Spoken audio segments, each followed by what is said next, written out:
So অনেকের কাছে GK বা জেনারেল নলেজ বিষয়টা একটা পাহাড় সমান বিষয়, অনেকের কাছে একটা সমুদ্র সমান বিষয়। অনেকে বুঝতে পারেন না যে জেনারেল নলেজটা বা সাধারণ জ্ঞানটা কীভাবে পড়বেন, যেহেতু এটা আমাদের একাডেমিক কোনো বিষয় না। একাডেমিক আমরা ক্লাস 1 থেকে 10 পর্যন্ত, 11-12 আমরা কখনো এই বিষয়টা পড়িনি।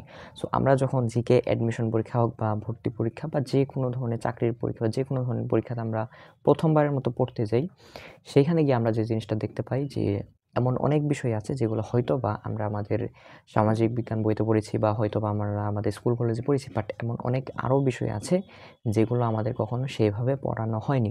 যেমন আমি যদি বলি বাংলাদেশের সংবিধান, আপনি কখনো ক্লাস 9, 10, 6, 7 এই পিরিয়ডগুলোতে বা 11-12 যদি আপনি সায়েন্স ব্যাকগ্রাউন্ড বা কমার্স ব্যাকগ্রাউন্ডের হয়ে থাকেন, তাহলে আপনি এই বিষয়গুলো কখনো পড়েননি। হ্যাঁ, আর্টস ব্যাকগ্রাউন্ডে যারা আছে তারা হয়তোবা পড়েছে, কিন্তু ক্লাস 1 থেকে 10 পর্যন্ত যদি ধরি, তাহলে এই বিষয়গুলো আমাদের টোটালি অজানা থাকে।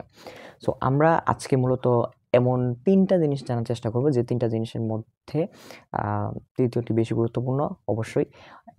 এবং আমরা বোঝার চেষ্টা করব যে জিকে আমরা আসলে কিভাবে সহজভাবে আমরা পড়তে পারি, এবং যাতে আমরা যত সময় পড়ব এই পুরো টাইমটা যাতে আমাদের ইনভেস্টমেন্ট টাইম যে আমরা ইনভেস্ট করছি, এটা যাতে পুরোপুরি আমাদের কাজে লাগে। টিপস নাম্বার 1, আপনারা যে ভুলটি করে থাকেন যে আপনারা যখন জিকে পড়া শুরু করেন তখন আপনারা বাজারে যান এবং এইরকম একটি মোটা বই তোলেন এবং আপনারা মোটা বই খুলে আপনারা প্রথম পৃষ্ঠা থেকে পড়া শুরু করেন। এটি হচ্ছে মারাত্মক একটি ভুল। এর কারণ হচ্ছে, আমার কাছে খন্দকার জিকে বইটি আছে, এজন্য আমি এই বইটি দিয়ে দেখাচ্ছি। এর কারণ হচ্ছে এই বইগুলো মেইনলি ফোকাস করা হয় যে আপনার সবগুলো প্রতিযোগিতামূলক পরীক্ষার সিলেবাস তারা মিক্স করে তারা একটা কমন সিলেবাস আনে এবং সেই অনুযায়ী তার বিস্তারিত একটা বর্ণনা তারা করার চেষ্টা করে একটা বইতে। ফলস্বরূপ তাদের বইগুলো 700, 800 এমনকি 1000 পর্যন্ত গিয়ে ঠেকে এবং সেই বইগুলো আমরা কখনোই শেষ করতে পারি না। আমরা বইগুলো জাস্ট কিনি, বইগুলো জাস্ট পড়ে থাকি এবং ফলস্বরূপ আমরা আমাদের যে জিকে পরীক্ষা বা জিকে আমাদের যে সাধারণ জ্ঞানের যে পরীক্ষাগুলো থাকে, সেই অংশে আমরা খুবই বাজে করি। এবং এর মূল কারণ হচ্ছে যে আমরা এরকম একটি ভুল সিলেকশন আমরা আমাদের প্রস্তুতির শুরুতেই করি।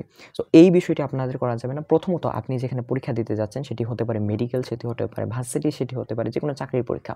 সো তাদের কিন্তু একটা সিলেবাস থাকে। আপনি দেখবেন যে যেকোনো প্রতিযোগিতামূলক পরীক্ষায় তারা তাদের 50-70% কোয়েশ্চেনস তারা তাদের যে বলা সিলেবাস, অর্থাৎ যেখান থেকে তারা প্রশ্ন করবেন তারা কিন্তু বলে দেয়, সার্কুলারে বলা থাকে। হতে পারে আপনি ভর্তি পরীক্ষার্থী, সো আপনার ওইখানে সার্কুলারে বলা থাকবে। আপনি চাকরির পরীক্ষার্থী, সার্কুলারে বলা থাকবে। এখন আপনারা অনেকে বলতে পারবেন যে অনেক সময় তো আউট অফ সিলেবাস প্রশ্ন আসে। সো আউট অফ সিলেবাস যে প্রশ্নগুলো আসে তারা সেই প্রশ্নগুলো ইচ্ছা করেই দেয় যাতে প্রতিযোগিতামূলক একটা পরীক্ষাতে মানুষকে এখানে আটকানো যায়। সো সবগুলোই যদি সিলেবাস থেকে দেয় তাহলে তো সবাই পেরে যাবে। সো আউট অফ সিলেবাস থেকে প্রশ্ন আসবে, এটাই স্বাভাবিক। বাট আপনাকে মেইনলি সিলেবাস ফোকাস করতে হবে এবং যে 70% কোয়েশ্চেন সবাই পারবে বা যারা চান্স পাবে বা শুরুর দিকে যারা থাকবে, সো সেইগুলোকে আপনাকে অবশ্যই কারেক্ট করতে হবে। কারণ এইখানে আপনি যখন একটা সিলেবাসের প্রশ্ন ভুল করবেন, সো আপনি পিছিয়ে পড়বেন হয়তোবা 100, 200, 300 মানুষের। আর আপনি যখন একটা আউট অফ সিলেবাসের প্রশ্ন ভুল করবেন, তো আপনি বেশি পিছনে পড়বেন না। আপনি 10-20 জন মানুষের পিছনে পড়বেন। তো অবশ্যই আপনাকে মেইনলি সিলেবাস ফোকাস হতে হবে। সো এরকম একটি বই আপনার প্রস্তুতির শুরুতেই আপনাকে একটি ভুল সিলেকশনের দিকে নিয়ে যাবে।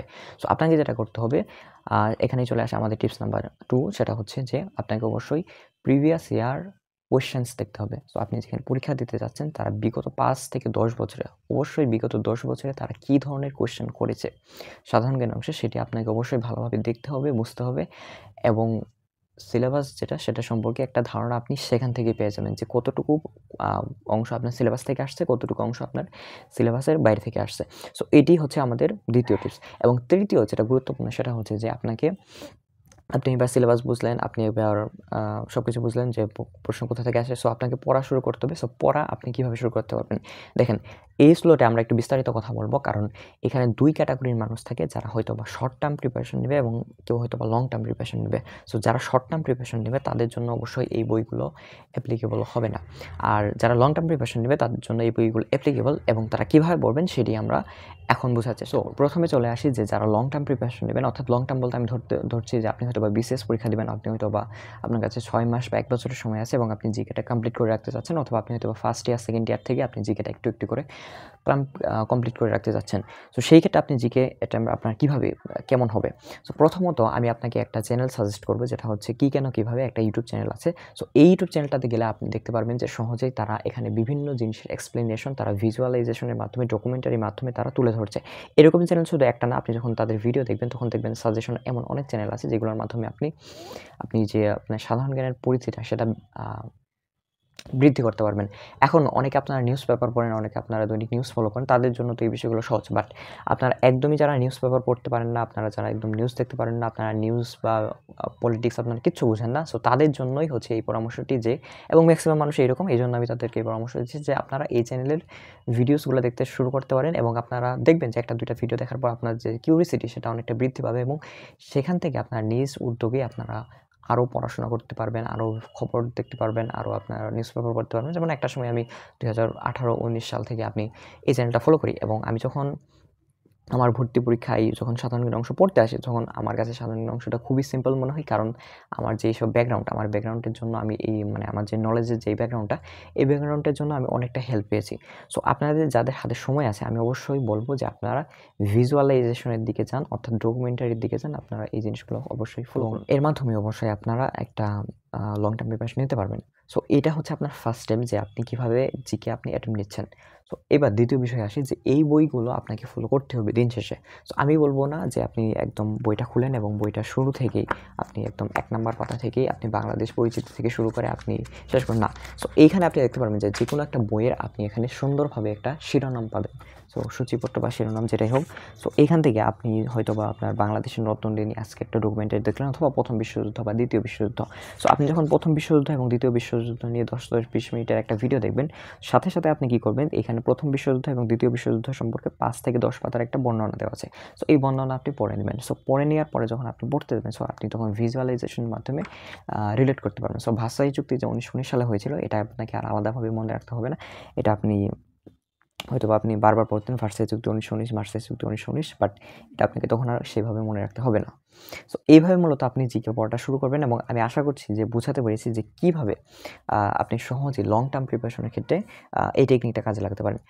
এবং দ্বিতীয়, আমরা যখন শর্ট টার্ম প্রিপারেশনের ক্ষেত্রে আসি, এখন দেখেন শর্ট টার্ম প্রিপারেশনের ক্ষেত্রে আমরা যেটা বলব যে আপনি শর্ট টার্ম প্রিপারেশনের ক্ষেত্রে কখনোই ভুলেও এই ধরনের কোনো বই পড়তে যাবেন না। আপনি যেটি করতে পারেন যে প্রিভিয়াস ইয়ার যে কোয়েশ্চেন ব্যাংক, আপনি হতে পারে varsity question bank, medical question bank এবং জিকের জন্য যে আলাদা, আলাদা বইগুলো থাকে, আলাদা কোয়েশ্চেন ব্যাংক আছে। আপনি লাইব্রেরিতে যান, সেখানে গিয়ে আপনি আপনার যদি চাকরির প্রিপারেশন নেন, তাহলে সমস্ত আপনি যে গ্রেডে চাকরির প্রিপারেশন নিচ্ছেন, সেই গ্রেডের আগ থেকে পরে সমস্ত যে সকল বই আছে অথবা আপনি প্রিভিয়াস ইয়ারের কোয়েশ্চেন সম্বলিত, অর্থাৎ আপনি কখনোই আপনি বিস্তারিত কোনো বই কিনবেন না, অর্থাৎ যে বইগুলোতে প্রিভিয়াস ইয়ার কোয়েশ্চেন আছে, বিভিন্ন চাকরির পরীক্ষাতে এসেছে, ভার্সিটি পরীক্ষাতে এসেছে, শুধুমাত্র সেইগুলোই আপনি পড়বেন। তো সেগুলো পড়ার ফলে দেখবেন যে আপনি হয়তোবা শর্ট টার্ম প্রিপারেশন যেহেতু নিচ্ছেন, আপনি যেহেতু ফাঁকিবাজি করে ফেলেছেন, তো আপনার হাতে যেহেতু এত সময় নেই, আপনি হয়তোবা 100% এর ভিতরে 50-60%, অর্থাৎ যদি আপনার 20 কোয়েশ্চেন থাকে, আপনি হয়তোবা সেখান থেকে 10 থেকে 12টা কোয়েশ্চেন ইজিলি কারেক্ট করতে পারবেন আপনার জাস্ট প্রিভিয়াস ইয়ারের কোয়েশ্চেনগুলো পড়ে।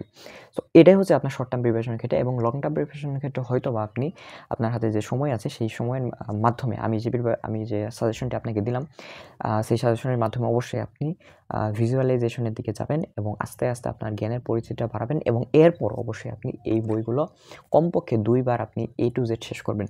সো এর মাধ্যমে মূলত আপনি আপনার প্রাইমারি লেভেলে জিকেটা শুরু করতে পারেন। সো জিকে নিয়ে আমাদের চ্যানেলে আরও ভিডিও আসবে এবং আমরা কথাবার্তা বলতে থাকবো এবং যে কোনো বিষয়ে যদি আপনার প্রবলেম থাকে, সেটি আপনি নিজে কমেন্ট করতে পারেন। সো সবাই ভালো থাকবেন। আসসালামু আলাইকুম।